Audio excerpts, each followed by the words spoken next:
Hello and welcome back to my channel. আমি shiny. আশা করছি তোমরা সবাই খুব ভালো আছো। প্রায় এক সপ্তাহ টানা বৃষ্টির পরে আজকে সকালে দেখছি রোদটা বেশ সুন্দর উঠেছে। আর যে অত্যাধিক গরম পড়েছিল, বৃষ্টিটা হওয়ারও খুব দরকার ছিল। এখন চারিদিকটা বেশ সতেজ সবুজ লাগছে। আজকে ঠিক করলাম ব্যালকনিটা একটু গোছাবো, বেশ অগোছালো হয়ে গেছে।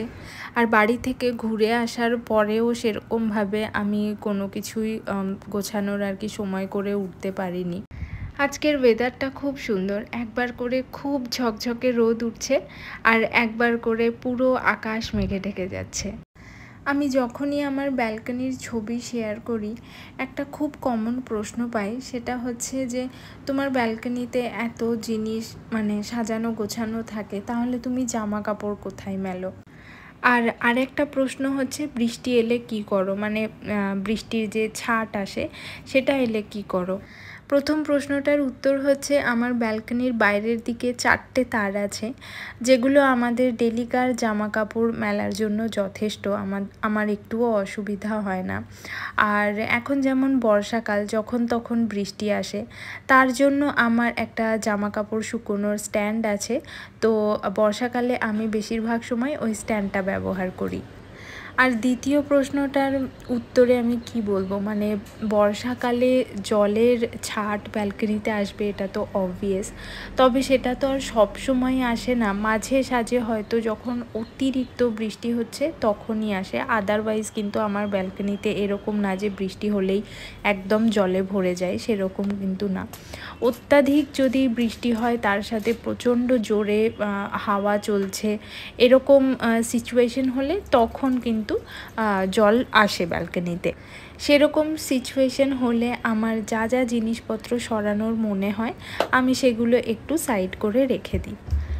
আর আমার মনে হয় যারা ঘর সাজাতে পছন্দ করে, তারা বৃষ্টি হোক, ঝড় হোক, ভূমিকম্প হোক, ট্রান্সফারেবল জব হোক, যাই হয়ে যাক, তারা কিন্তু নিজের জায়গাটুকু সুন্দরভাবে গুছিয়ে রাখতেই পছন্দ করে। এই যে ছোট টেবিলটা দেখছো, এইটা হচ্ছে মিশুর খেলার জায়গা। গরমের ছুটির দিনগুলো ও এখানেই দাঁড়িয়ে দাঁড়িয়ে বিভিন্ন রকম এক্সপেরিমেন্ট করতো। দূর থেকে দেখে না মনে হবে তুমি একটা কোনো ছোট কেমিস্ট্রি ল্যাবে সামনে দাঁড়িয়ে আছো, আর ও পাউডার, মাটি এইসব নিয়ে মিক্স করে এটার মধ্যে ওটা ঢালতো, বা কখনো জল দিত পিচকারি দিয়ে। তো এই জায়গাটা আমার কখনোই গুছানো থাকতো না, আর আমি গুছাতামও না। ঠিক আছে, একটু আধটু জিনিসপত্র যখন অত্যাধিক নোংরা হয়ে যেত, আমি একটুখানি সরিয়ে টরিয়ে মুছে টুছে দিতাম, তারপরে আবার জেকে সেই হয়ে যেত। অদ্ভুত ব্যাপার, মিশুর এত খেলনা আছে, বেশ কিছু সফট টয়েসও আছে, সেগুলো নিয়ে আমি ওকে কখনো সেইভাবে খেলতে দেখি না। মাঝে সাঝে হয়তো খুব রেয়ার ওই জিনিসগুলো নিয়ে নিজের খেলনা নিয়ে খেলে। আদারওয়াইজ যেগুলো কাজের জিনিস, ওর সেগুলোই দরকার।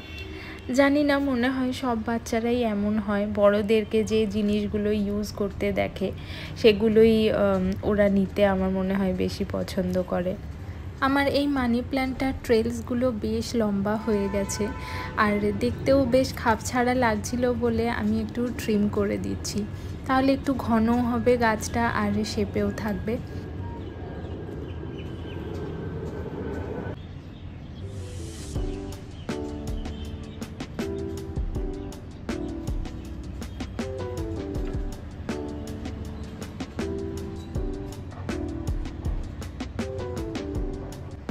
আচ্ছা, এই গাছটার একটু আপডেট দিই। আগের একটা ব্লগে বলেছিলাম এই গাছটা প্রায় 2 মাস ধরে এই সেম কন্ডিশনেই রয়েছে।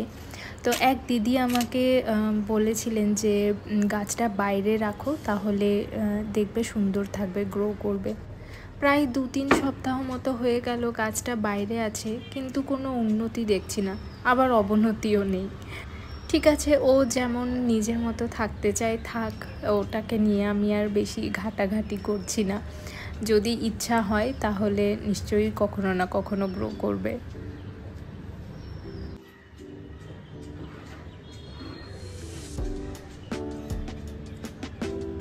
এই গাছটা আমার বহু পুরনো, কলকাতায় আসার পরপরই কিনেছিলাম, কিন্তু এখনও এত ভালো আছে।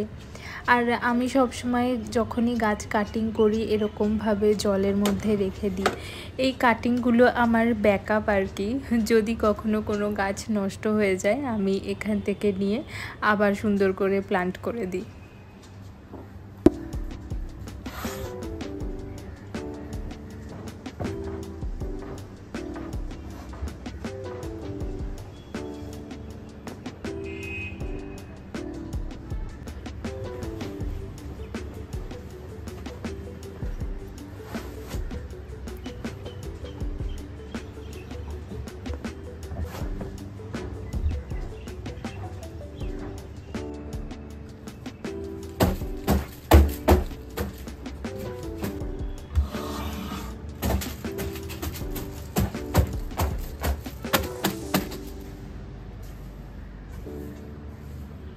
বর্ষাকাল বলে এদিকটায় বেশ ভালোই দেখছি পোকা হচ্ছে, তার সাথে মাকড়সা তো বোনাস, এত ঝুল হচ্ছে, 2 দিন পর পর ঝাড়তে হচ্ছে।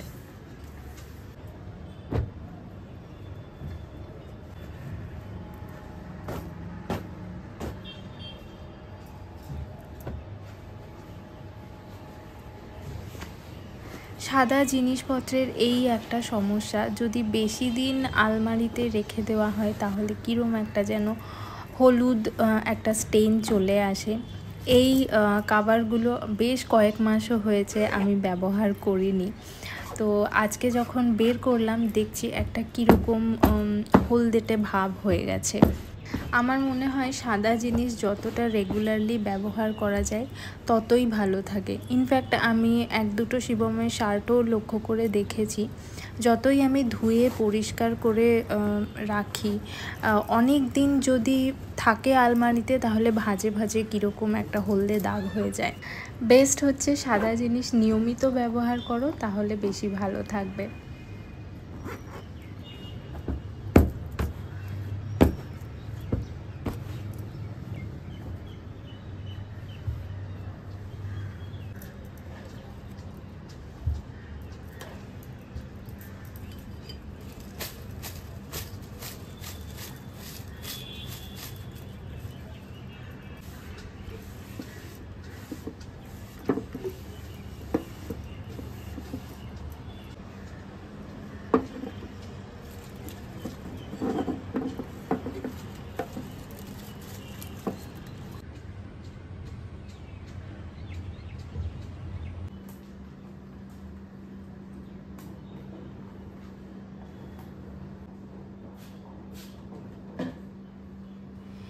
এই শেলফগুলোও দেখছি একটু নোংরা হয়েছে, ডাস্ট জমে গেছে, তাই এই জায়গাটাও একটু ডাস্টিং করে নিচ্ছি। সব কিছু আমি একসাথে ক্লিন করা বা ডাস্টিং করা আমি করতে পারি না, মনে হয় একসাথে অনেক কাজ জমে গেছে। আগের দিন রাতেই আমি প্ল্যান করে রাখি যে আমি নেক্সট ডে সকালে কি কি কাজ করব বা রান্না করব। আগের থেকে একটা মোটামুটি প্ল্যান করা থাকলে আমার মনে হয় নেক্সট ডে কাজ করতে খুব সুবিধা হয়, অত চিন্তা করতে হয় না যে আচ্ছা এই কাজটার পরে আমি কোন কাজটা করব। আগে যেটা আমার হতো, মানে আমি একটা কাজ করতে করতে আর একটা কাজে শিফট হয়ে যেতাম, তো এখন আর সেটা হয় না। আমি প্রপার একটা প্ল্যানিং রাখার অ্যাটলিস্ট চেষ্টা করি। সব সময় তো আর প্ল্যানের অ্যাকর্ডিং সারাদিন চলা সম্ভব হয় না, বাট স্টিল একটা রাফ প্ল্যানিং থাকলে আমার মনে হয় খুব হেল্প হয়।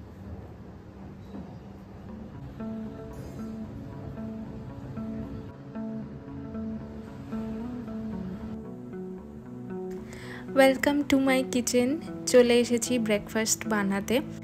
আজকে আমি ফার্স্ট টাইম ইডলি বানাবো, তাও আবার ইনস্ট্যান্ট ইডলি।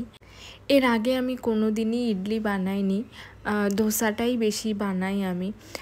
তবে যেহেতু ইডলি স্ট্যান্ডটা নতুন কিনেছি, তো ভাবলাম সেটাকে কাজে লাগানো যাক। এখানে আমি 1 কাপ সুজির সাথে 1/2 কাপ দই মিক্স করেছি। এই রেশিওতেই কিন্তু ব্যাটারটা হবে। আর জলের পরিমাণটা তোমাদের একটু বুঝে দিতে হবে। আমি এখানে 1/2 কাপ মতো জল ব্যবহার করেছি। এবারে অল্প অল্প করে জল ঢেলে একটা স্মুথ ব্যাটার রেডি করব। এবারে সব কিছু ভালোভাবে মিক্স করতে থাকতে হবে। আমি এখানে একটা হ্যান্ড হুইস্কার ইউজ করছি। এই হ্যান্ড হুইস্কারটা দেখছো কি বিশাল সাইজের। ওকে যে কোনো জিনিস অ্যাটলিস্ট কিচেনের জন্য যদি আমি কোনো জিনিস আনতে বলি, ও কোনো ছোট জিনিস আনতে পারে না। যা আনবে সব বিগ সাইজ, মানে হিউজ সাইজের জিনিসপত্র নিয়ে আসে। তো এখন তো আর বলি না, আমি নিজেই দেখে শুনে কিনি। আগে যখন বলতাম তখন এরকম করতো। বিয়ের পর যখন চণ্ডীগড়ে গেলাম তখন দেখলাম যে একটা কিচেনে 7 লিটারের কুকার, তার সাথে এত বড় বড় কড়াই, ভারী ভারী খুন্তি, মানে খুন্তিগুলো এত ভারী ছিল আমি নাড়াতেই পারতাম না। ওভার দ্য টাইম আমি সেগুলোকে রিপ্লেস করেছি। যাই হোক, ব্যাটারটা রেডি করা হয়ে গেছে। আশা করছি তোমরা কনসিস্টেন্সিটা বুঝতে পারছো। দিয়ে দিলাম স্বাদ মতো নুন। এবারে আরও একটু ভালোভাবে মিক্স করে আমি এটাকে মোটামুটি 15 মিনিটসের জন্য রেস্টে রেখে দেবো।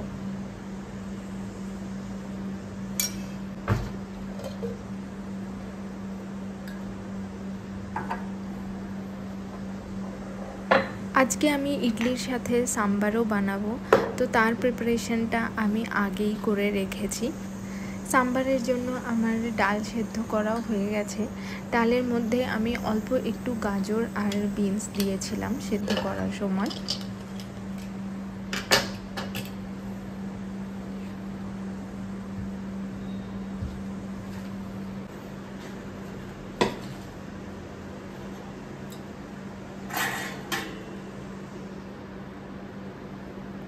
সাম্বারটা পরে বসাবো, ওটা তো করতে খুব একটা সময় লাগবে না। ভাবলাম যে ইডলি স্ট্যান্ডটা স্টিমে বসিয়ে দিই, ওটাও হতে একটু সময় লাগবে।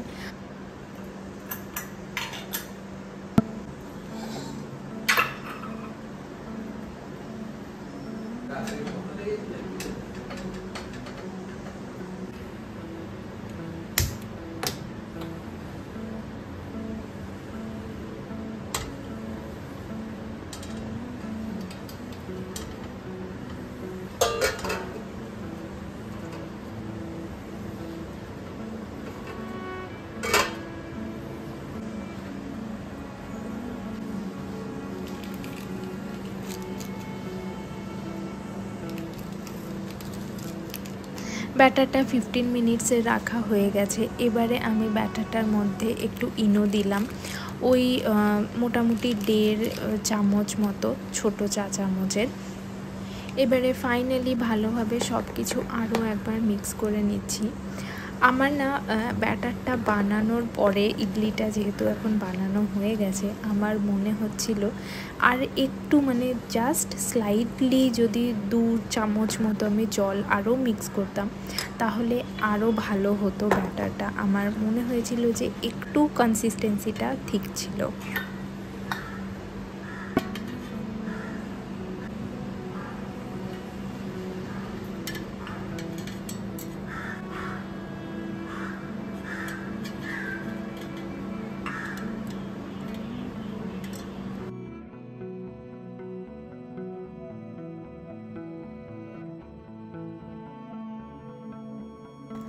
মোল্ড রেডি হয়ে গেছে। এবারে আমি ইডলি ব্যাটারটা পোর করবো এর মধ্যে। প্রথমবার করছি তো একটু মানে ভয়ে ভয়ে পোর করছিলাম যে কতটা দেব। আমি যতগুলো ভিডিও দেখেছি সেখানে বলা ছিল যে কমপ্লিটলি মোল্ডটা না ফিল করতে, কারণ ইডলিটা যখন স্টিম হবে তখন সেটা ফুলে উঠবে।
ইডলি স্টিমে বসানো হয়ে গেছে। এবারে আমি সাম্বারটা রেডি করব। স্টিম হতে 20 মিনিট মতো লাগবে, তার মধ্যে আমার সাম্বারটা রেডি হয়ে যাবে।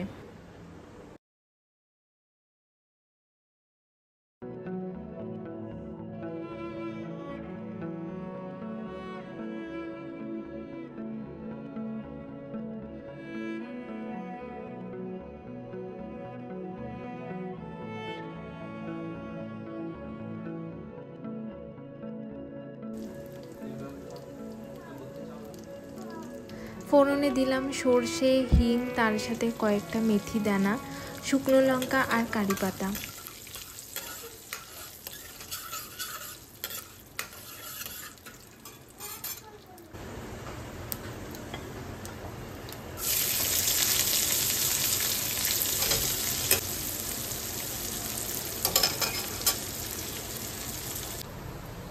পেঁয়াজটা হালকা ভেজে নিয়েছি। এবারে এর মধ্যে দিয়ে দিচ্ছি কেটে রাখা বেগুন। এর মধ্যে অনেক রকম সবজি দেওয়া যায়, লাউ, কুমড়ো বা ঢ্যাঁড়স, তবে আমার কাছে বেগুনই ছিল অ্যাভেলেবেল, তাই আমি বেগুনই দিয়েছি।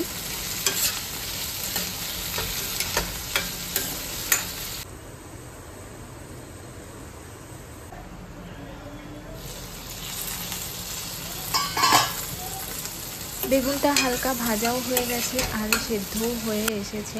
এবারে এর মধ্যে দিয়ে দিলাম টমেটোটা নরম হয়ে গেছে। এর মধ্যে আমি কিছু মশলা অ্যাড করে দিচ্ছি, লাল লঙ্কার গুঁড়ো, হলুদ গুঁড়ো, ধনে গুঁড়ো। এদিকে দেখো ইডলিও আমার মোটামুটি হয়ে এসেছে, 20 মিনিট মতো হয়ে গেছে। তো 20 মিনিট পরে আমি এখন একটা ছুরি দিয়ে চেক করে নেব যে ইডলিটা ভেতর অবধি সেদ্ধ হয়েছে কিনা। যদি ছুরির গায়ে লেগে থাকে তার মানে এখনও অবধি ভালোভাবে হয়নি, আরও একটু কুক হবে।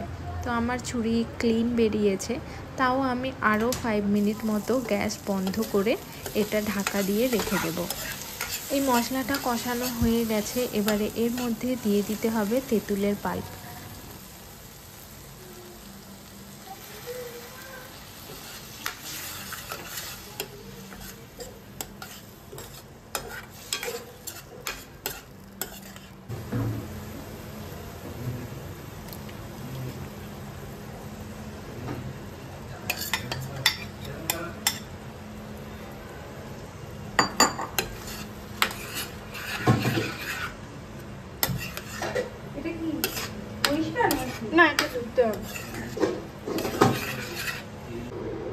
এবারে আমি এর মধ্যে দিয়ে দিচ্ছি হোমমেড সাম্বার মশলাটা।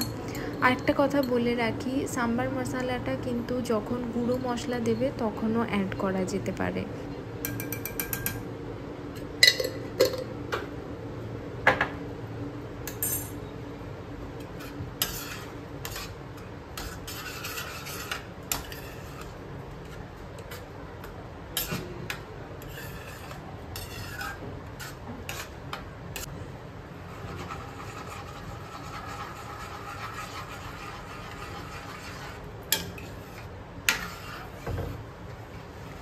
অরহর ডাল রান্না হওয়ার পরে এমনি একটু বেশি গাঢ় হয়ে যায়, তাই আমি ডালটা এখানে পাতলাই রাখবো। আর সাম্বার একটু পাতলাই ভালো লাগে খেতে।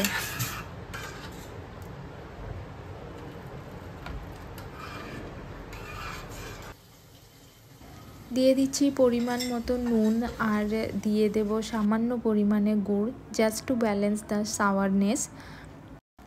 সাম্বার একদম রেডি হয়ে গেছে। এবারে দেখতে হবে ইডলিটা কেমন হলো।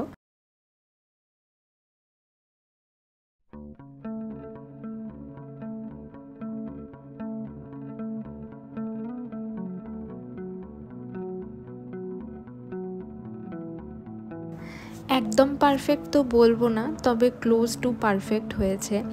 ব্যাটারটা যদি জাস্ট একটু লুজ হতো তাহলে কিন্তু একদম পারফেক্ট হতো ইডলিগুলো। তবে কিন্তু ইডলিগুলো বেশ সফট হয়েছে আর তার সাথে বেশ ময়েস্টও ছিল। এখন গরম আছে মামা, ঠান্ডা হোক তোমাকে সবার আগে দেবো, ঠিক আছে? দেব, এটা ভেরি হট।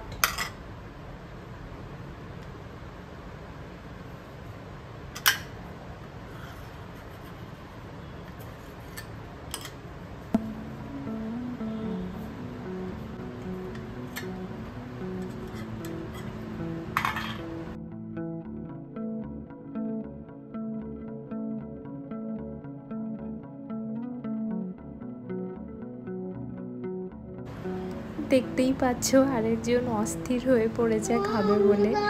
মিশু নাম দিয়েছে হোয়াইট প্যানকেক। তো ও ফার্স্ট টাইম ইডলি খেলো আর সব থেকে বেশি ও এনজয় করেছে, ও ভীষণ ভীষণ ভালো খেয়েছে। আগে মিশুকে দেওয়া হলো, ওকে শান্ত করলাম, এখন ও ইডলি খাচ্ছে মন দিয়ে। আর এবারে আমাদেরগুলো একটু সার্ভ করে নেব।